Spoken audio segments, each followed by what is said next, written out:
The saying, as the twig is bent, so grows the tree. This is a proverbial saying from the 18th century, originated by Alexander Pope. This saying means that your early influences have a permanent effect on you. We as parents have a quick but very important opportunity to shape the twigs we have an influence on, also known as our children. Say hi, Jace. A child's values, self-confidence, and behaviors are formed very early on in their life. The early development of a child is based upon a mixture of nature and nurture. Once a child hits age 9, they are pretty much shaped, and once they are in their early teens, we as parents lose them to their peers. That is very, very deep to think about how you want your children to impact the world they will be living in. Sometimes as a parent, you don't think they hear you or really know what you are doing or saying because they are young, where in fact, that is the complete and total opposite. I chose an article about bullying. I chose the story about Kelly, who is now a freshman in college. She grew up in a small town where word can get around fast.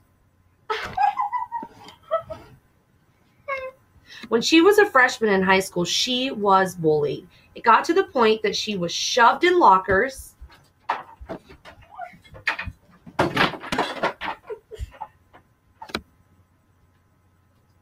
and even talked down to. For me, I think the words hurt even more than the physical actions. Kelly would walk through the school hallways with her head down, hardly talking to anybody. Kelly was born with a bladder problem. One day, while she was up in a stunt, her teammate moved her off balance on purpose, knowing she had the bladder problem. She peed on them, and they ended up dropping her on her back and her neck, which could have caused severe damage. She ended up being pulled from school. This happened to Kelly as an adolescent. Children that are bullied are at a high risk for poor social health and even economic outcomes nearly 4 decades after the exposure. Bullying can also increase the risk of depression and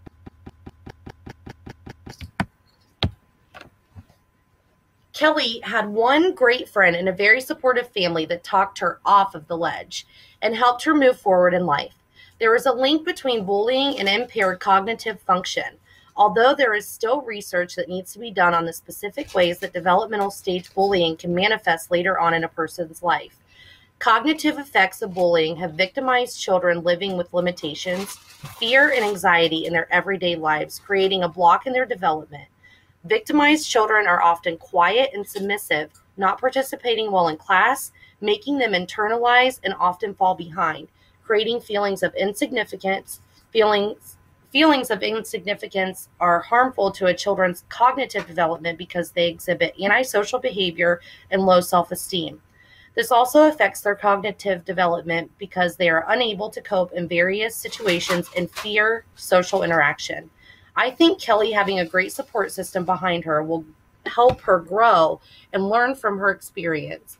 It will teach her to have compassion for others and to help someone in need. I don't think this is a situation that Kelly will dwell on for the rest of her life. I think she is using it to speak out to others and let them see there is hope and healing.